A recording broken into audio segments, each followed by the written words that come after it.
Starts launched himself on one of the most amazing careers ever known in the pop musical world. His meteoric rise to fame almost equaled that of the mythical character Ziggy Stardust, featured on his records. His admirers called him a prophet, a demigod, and a superman. His critics said he was simply a hoaxer and a charlatan, but his fans adored him and copied his outrageous dress, and some of them to the extent of dyeing their hair orange just like his. But nearly 2 years ago, he left these shores for America, where he has lived in retirement from the glitter pop musical world. Earlier this year, he starred in a film in Mexico, and we'll be having a sneak preview of a bit of that film a little bit later. But more important than that, David Bowie has an announcement to make. Let's now go over live by satellite to beautiful downtown Burbank in Los Angeles. Are you there, David Bowie? Yes. Last time we met on the air, you were sitting in this studio at this side, and you had a very elegant earring hanging from either your left or right ear, I can't remember. Do you remember that? How are you, Russell? It's nice to see you. Thank you. It's nice to see you, David. You look well. What colour is your hair? Which bit? The centre bit at the top, above where your nose would be. Well, what colour does it look? Well, it looks like a bit of something out of the end of Straw Dogs. Something out of the end of Straw Dogs. Right, right. Now, you've got an announcement to make to us all, David, haven't you? You're changing your plans for the future, and you've got something up your sleeve for 1976.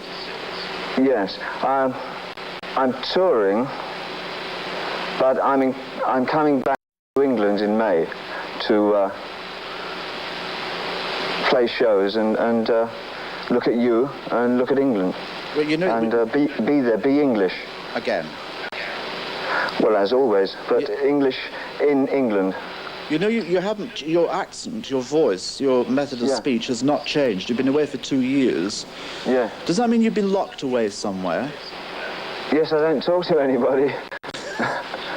But do people talk to you? I've heard it, yes. Now, when you come back to England to sing... Well, I've always had this thing in my ear, so it's been difficult to hear them. But people could shout into your other ear, couldn't they? Yes. Right. Now, when you come back to England, you're not presumably coming back with the glamoury, glittery Ziggy Stardust thing, are you? Uh-huh. Are you coming back as that? Well, I don't know yet. I haven't even worked on it. So I think it'll probably... It'll be a lot more spontaneous. What? You haven't planned your wardrobe, you haven't planned a figure, you haven't planned an image, whatever that may mean. I think the image I may adopt may well be me. I'm sort of inventing me at the moment. You mean reinventing yourself? Yes, self-invented. From the waist upwards? Yes, jolly uncomfortable. Is it? Now then, how are you really have no simple idea about what you're going to wear? I mean, are you going to wear a suit, a straight suit, or are you going to be I know what songs I'm going to sing, which is the most important thing. Are they new? But nothing else, no. Are they new songs? And I know the kind of musicians I'm bringing back. And I know sort of approximately how long I'm going to sort of play for on stage, but that's the important thing. Right, what's brought you back? Are you short of money, or are you short of the feeding off live audience bit? I'm short of England. Anything else? In what way? I mean, you do know that the England you left 2 years ago is not the England you're going to come back to. Yeah, well, this Thursday is nothing like last Thursday, but it's just as important. I'd miss it if it wasn't after Wednesday. Right. Do you know that the pop scene, though, at this end, the pop world has changed somewhat since you left? No. Have you heard of the Bay City Rollers? Yes. Well, you know that they're appealing to a kind of large, hysterical audience of young people who wave a lot of stuff around. Now, I wonder what kind of audience you're going to come back to face. I don't know. What do you think? I don't know. I'm thinking in a kind of way you may have to create a whole new scene for yourself. No.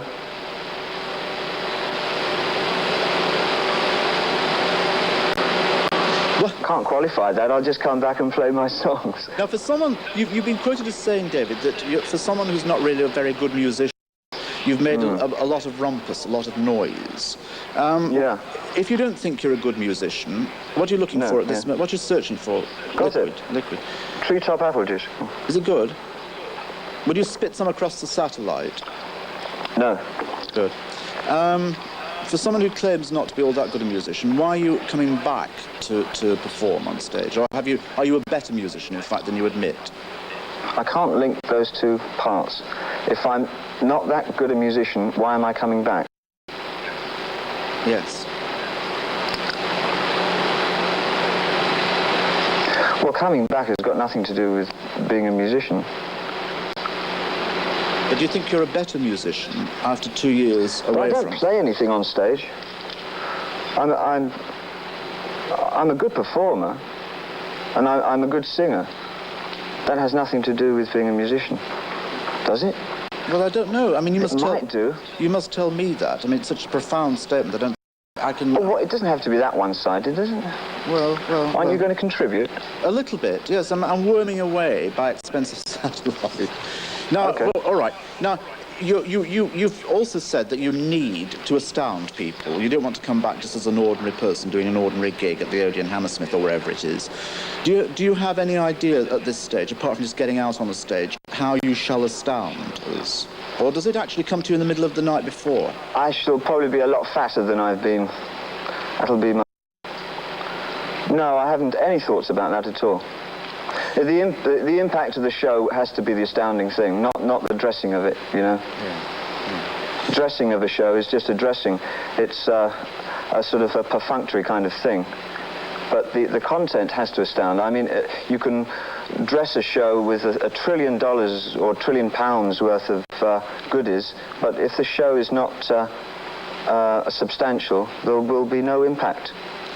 In your memory, what is the best thing you've done on any stage anywhere that still lives with you, that you use as a measuring stick? That's very hard. One of the most exciting things I did was work with old Lindsay Kemp, back in where would it be? I can't remember which theatre we did it in, but years ago. It was a combined sort of mixed media show. That was very good. And it didn't have to be a big, glossy, exciting thing. I mean, it was a small, but something important to you. Yes, yes, of course. Right. Now, you've just finished making the film called The Man Who Came to Earth. Fell to Earth. Fell to Earth, I beg your pardon. One of the it's not an easy film to explain to people who haven't seen it, and it's not yet finished, is it? It's finished in visual. It's not finished in sound. I've got to record the sound. We've written a lot of it. I tell you, all I can tell you is it's a love story more than anything else. It's very, very sad, very romantic. It's a lump to my throat watching it. And it's been a gas working on it. Yeah. How much of a new... how easily did you take to the discipline of filmmaking, which is, as we all know, a hard... Oh, quite easily. I'm a very disciplined person, you know. It was exciting for me to work with other people who are as disciplined as I am. But are you being absolutely accurate and honest when you say you're a disciplined person? Oh, yes.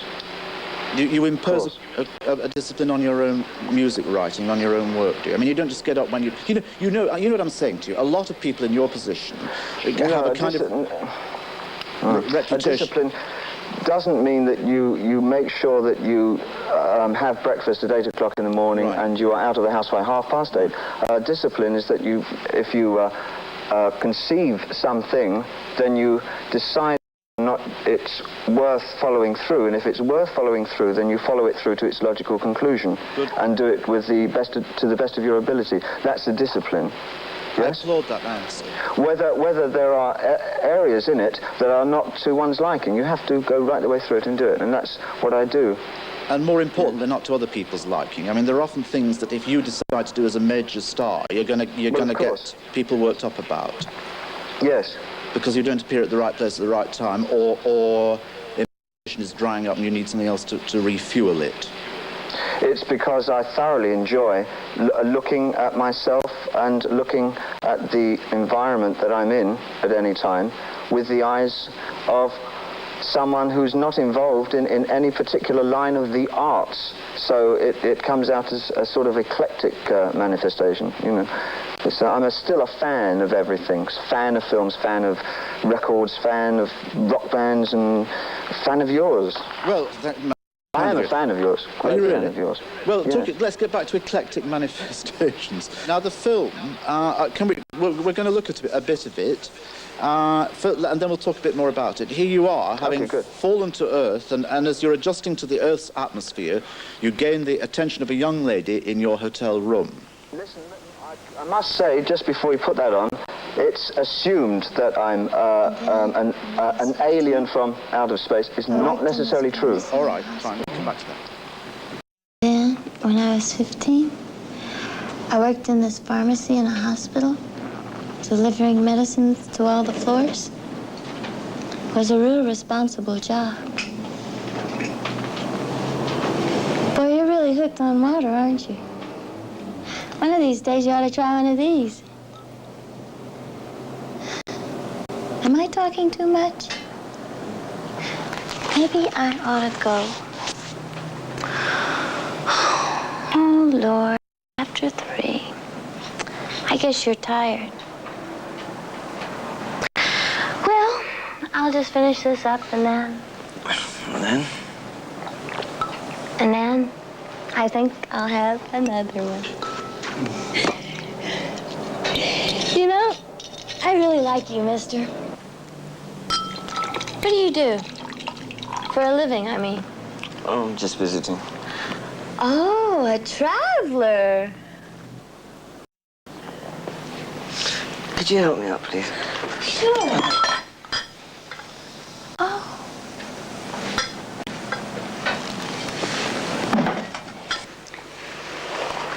You know, mister, I don't think you get enough to eat.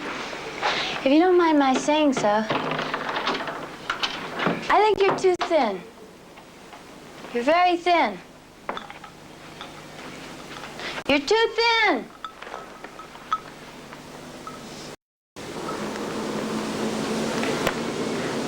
Do you come from a city?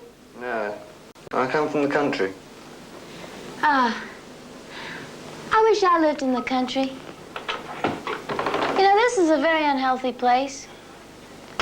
Water here's all polluted. They put all kinds of chemicals in it to keep people from getting sick. It's a very unhealthy place.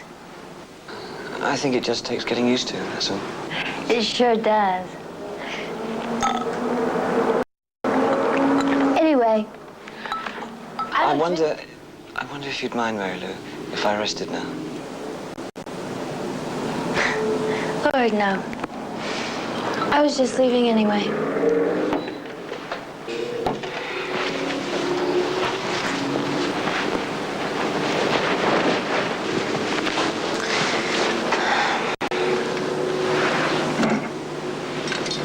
I'll come back and see you tomorrow if you want me. I'd like to see you. Perhaps you could arrange to bring me a television. TV? Nothing easier. Well, I'll be seeing you then, Mr. Sussex. Sussex. I don't know why, but I'll never be able to remember that name. Good night. Good night. Thank you, Mary Lou. Thank you.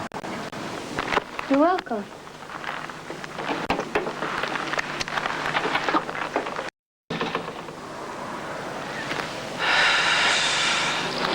David, that film is not finished. It's not finally edited and ready yet, but there already is seeping through it kinds of areas of mystery. A lot of it's mysterious. Is that quite deliberate?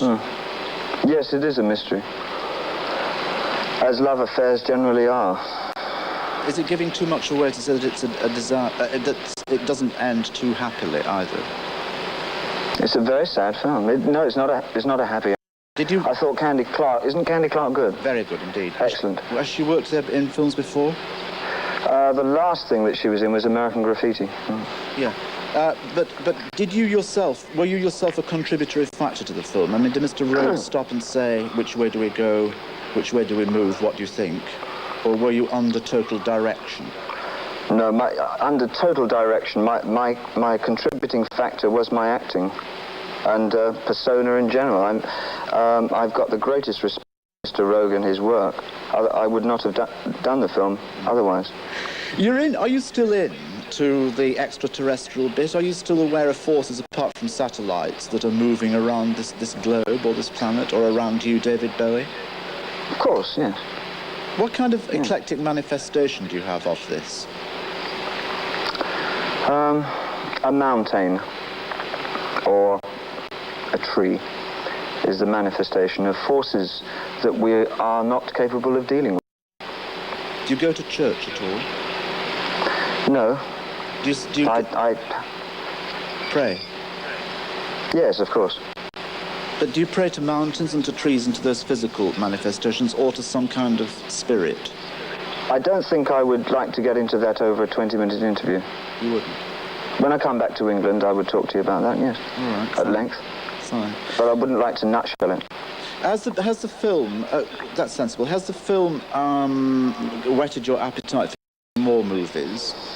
No, funnily enough, what it did do was increase my appetite for going back to a lot of the bits and pieces I used to do many years ago, like painting, writing, spending free time with myself and my family, getting out of cities. And relaxing a lot? No, not relaxing, so much as feeling at ease. Right.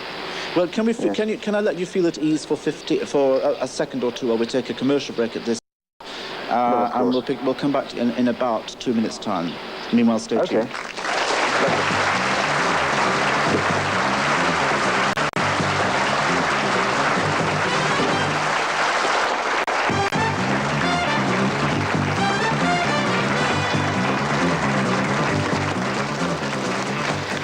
Welcome back, David Bowie, sitting on some strange beachside back of you in Burbank, Los Angeles. We're talking about films and filmmaking. One of the people you would have liked to have worked with would have been Piero Pasolini. Would I? Well, I've read that in odd interviews you've given to people, you found his work exciting. I can't think of working with anybody apart from Nicholas Roeg at the moment. I've never done a film. I don't know when I'll do another film. And for me, it's not a question of getting into films. It was something tangible and tactile for me to work in. And it was an experience that I needed. I'm not sure I like the idea of becoming an actor. Well, you don't, I presume... Per se, rather than per me. You are in that kind of privileged position, though, aren't you, David, where you don't have to make any kind of decision like that, do you? Oh, I have to make as many decisions as anybody else every day. Yes, I do have to make decisions.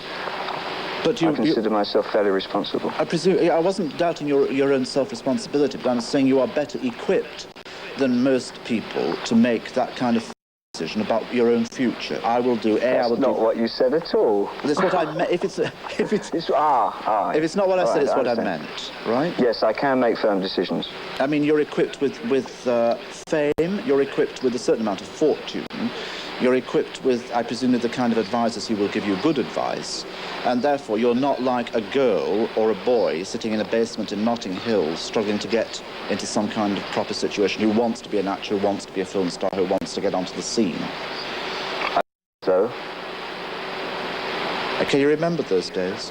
Yes, very much. I'm doing all the things I used to do in those days. But you see, that's what perhaps makes you better than you would otherwise be, because you can remember that kind of hard discipline and that kind of hard time. But now you're in a position to enjoy it. Yes. Are you enjoying today? Are you enjoying this conversation? I think it's wonderful. I do enjoy it. No, I enjoy it a lot. It's so short because these days I'm very careful about launching into sort of... I've noticed that. It's only because I like conversation a lot, and it seems such a waste to just, fire away at random. Right. This is lovely, though. I think it's moving at a very sensible pace. Good. And also, I'll tell you what I quite like, which I shouldn't like. I mean, doing this conversation at a distance of X thousand miles... It's odd, isn't it? It's very odd, but I don't mind you not answering questions. I mean, there are about 5 difficult questions thrown at you. Yes, And I'm happy it's that only you, I'm happy that you don't give the answers to them, because you're quite right. It's the lack of time. It's the lack of time. Right. You know, since you were on this on these shores before, also, your missus, your Angie, has been a guest on my show and created a reasonable stir. She was lovely. I saw it. I had a copy sent over to me. Lovely. I thought she was very good. And she wore a big hat with a lot of things on it. Yeah. And I suspect, is she at this side of the Atlantic now? Is she here? Is she in London? She's in Switzerland for a house.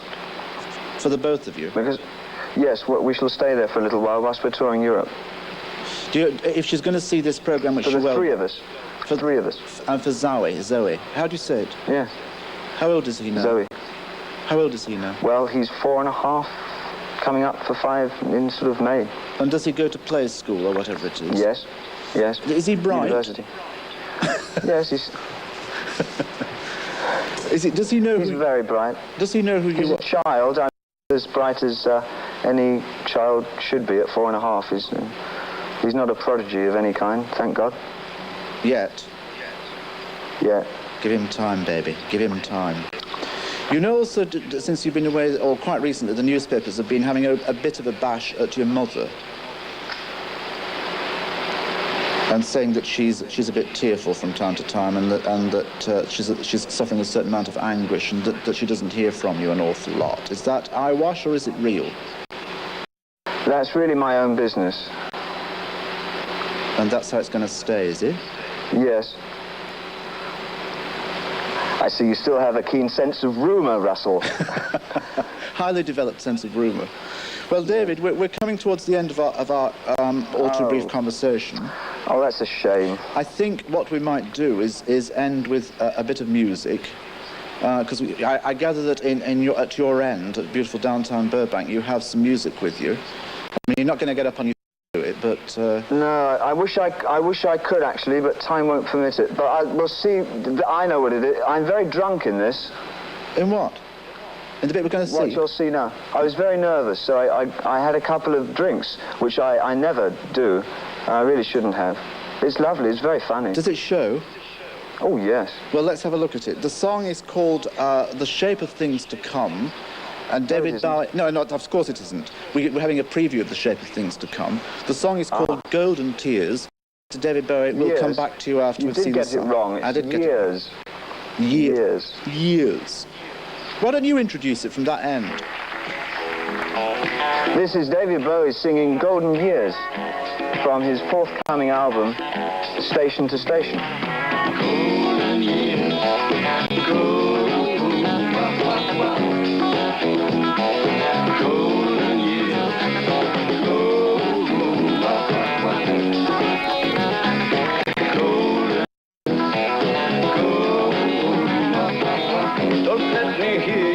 life's taking you nowhere. Look at the sky, life's begun. Nights are warm and the days are young. There's no fear in love at all. What I'm begging you save a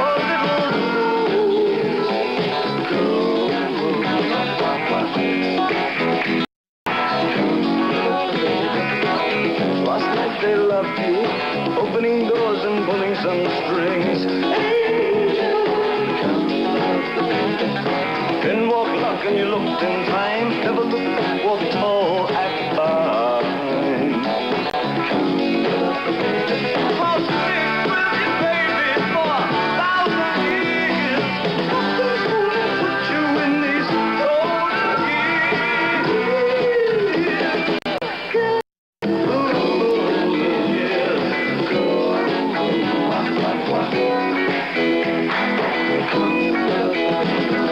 Some of these days and it won't be long. Gonna drive back down where you once belonged. In the back of a dream car, 20 bucks on. Don't cry, my sweet, don't break my heart. Doing all right, you gotta get smart.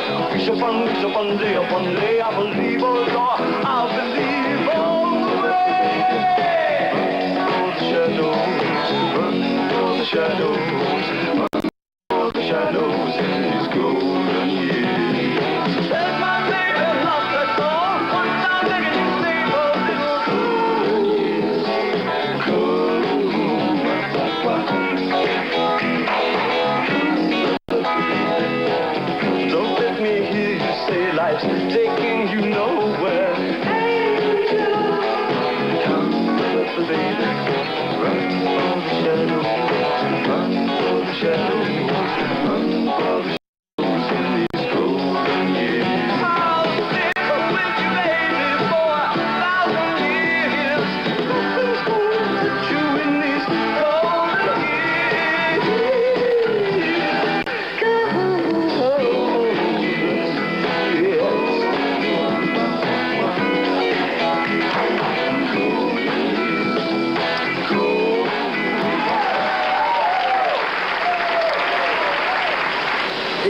very well done. It didn't seem intoxicated to me. You seem to be well in control of that situation. Oh, that's my judgment. Are you a stern critic of yourself? Yes. But you're happy that we should all have seen that, even though you think you weren't in full control of that situation? Oh, yes, of course. You were wearing a demob suit or something in that. What kind of suit was it? The suit? I know, but do you know what a demob suit is? Yes, yes. Well, It's the kind of thing people wore when they came out of armies. That's right. I mean, a lot of bags around the knees and things. Yes, No it was bu- functional. It was a functional suit. That suit was very functional. It was a functional suit. Right, now I'll tell you what, David, we've had quite a functional conversation. I mean, you have functioned It's at your... been very good. I liked it very much. Well, you functioned at your end, and the satellites functioned in the middle of the sky, and I functioned at this Yeah. end, and you wore a functional earpiece, and you've had a functional glass of not at your side. And I hope the functional English functionally enjoyed this. I'm functionally sure they Very functionally much. well will have done. Good. But I'm going to Thank hold you. you to your promise, which is when you do come back, we'll keep the airwaves open a bit longer.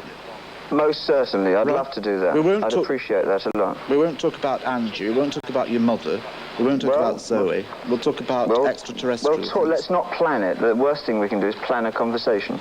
Meanwhile, can I wish you a happy Christmas? Let's have a telephone on the show. A phone And in? have people... Yes, Will you do that? I'd love to. Well, if we can get satellites across half the world, I think we can get a telephone from Clapham. I'm sure we can. Meanwhile... Yes, that would be wonderful. I'd like to do that a lot. All right, and you'll be truthful and honourable and answer every question that's put to you, I'll be David Bowie.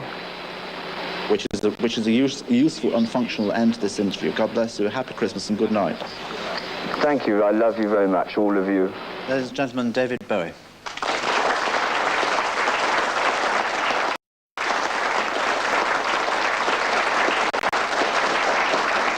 David Bowie from Burbank, Los Angeles. I can now get rid of this piece of equipment and introduce